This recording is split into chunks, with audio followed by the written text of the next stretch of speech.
conscious and subconscious terms differentiated. You must remember that these are not two minds. They are merely two spheres of activity within one mind. Your conscious mind is the reasoning mind. It is that phase of mind which chooses. For example, you choose your books, your home, and your partner in life. You make all your decisions with your conscious mind.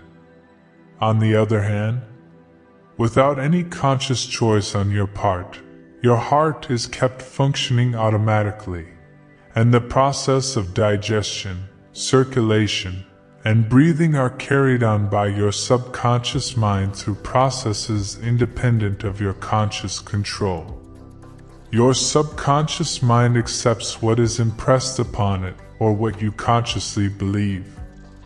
It does not reason things out like your conscious mind, and it does not argue with you controversially. Your subconscious mind is like the soil, which accepts any kind of seed, good or bad. Your thoughts are active and might be likened unto seeds.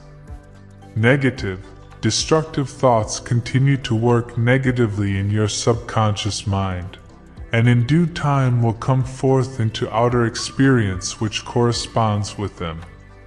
Remember, your subconscious mind does not engage in proving whether your thoughts are good or bad, true or false, but it responds according to the nature of your thoughts or suggestions. For example, if you consciously assume something as true, even though it may be false, your subconscious mind will accept it as true and proceed to bring about results, which must necessarily follow, because you consciously assumed it to be true. Experiments by psychologists. Innumerable experiments by psychologists and others on persons in the hypnotic state have shown that the subconscious mind is incapable of making selections and comparisons which are necessary for a reasoning process. They have shown repeatedly that your subconscious mind will accept any suggestions, however false. Having once accepted any suggestion, it responds according to the nature of the suggestion given. To illustrate the amenability of your subconscious mind to suggestion, if a practiced hypnotist suggests to one of his subjects that he is Napoleon Bonaparte, or even a cat or a dog, he will act out the part with inimitable accuracy. His personality becomes changed. For the time being, he believes himself to be whatever the operator tells him he is. A skilled hypnotist may suggest to one of his students in the hypnotic state that his back itches, to another that his nose is bleeding, to another that he is a marble statue, to another that he is freezing and the temperature is below zero.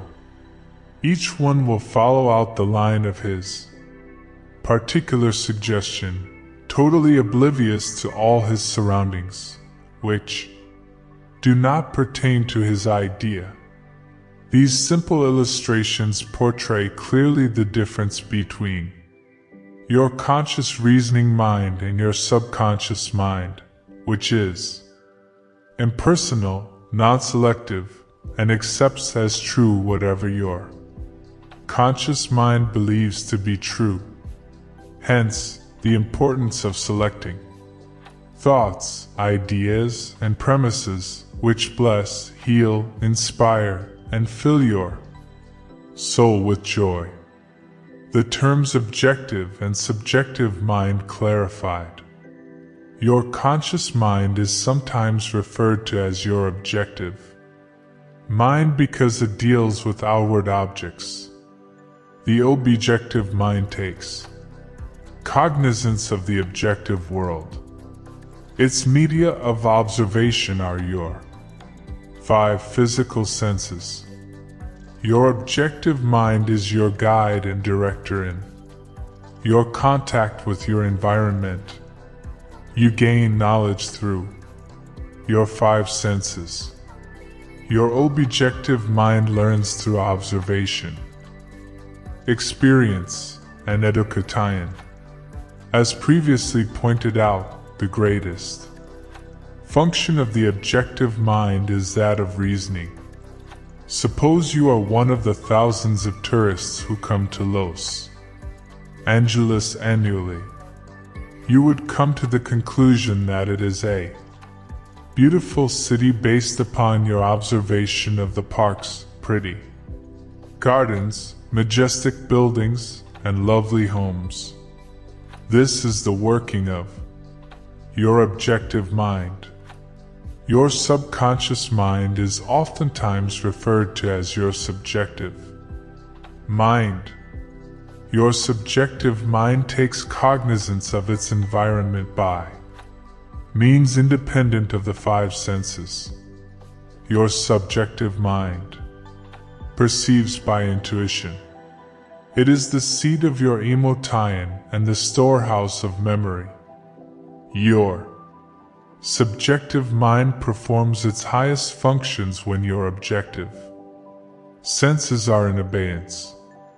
In a word, it is that intelligence which makes itself manifest when the objective mind is suspended or in a sleepy, drowsy state. Your subjective mind sees without the use of the natural organs of vision. It has the capacity of clairvoyance and clairaudience. Your subjective mind can leave your body, travel to distant lands, and bring back information oftentimes of the most exact and truthful character. Through your subjective mind you can read the thoughts of others, read the contents of sealed envelopes and closed safes. Your subjective mind has the ability to apprehend the thoughts of others without the use of the ordinary objective means of communication. It is of the greatest importance that we understand the interaction of the objective and subjective mind in order to learn the true art of prayer. The subconscious cannot reason like your conscious mind. Your subconscious mind cannot argue controversially. Hence, if you give it wrong suggestions, it will accept them as true and will proceed to bring them to pass as conditions, experiences, and events. All things that have happened to you are based on thoughts impressed on your subconscious mind through belief. If you have conveyed erroneous concepts to your subconscious mind, the sure method of overcoming them is by the repetition of constructive, harmonious thoughts frequently repeat which your subconscious mind accepts, thus forming new and healthy habits of thought and life, for your subconscious mind is the seat of habit. The habitual thinking of your conscious mind establishes deep grooves in your subconscious mind. This is very favorable for you if your habitual thoughts are harmonious, peaceful, and constructive. If you have indulged in fear, worry, and other destructive forms of thinking, the remedy is to recognize the omnipotence of your subconscious mind and decree freedom, happiness, and perfect health. Your subconscious mind, being creative and one with your divine source, will proceed to create the freedom and happiness which you have earnestly decreed.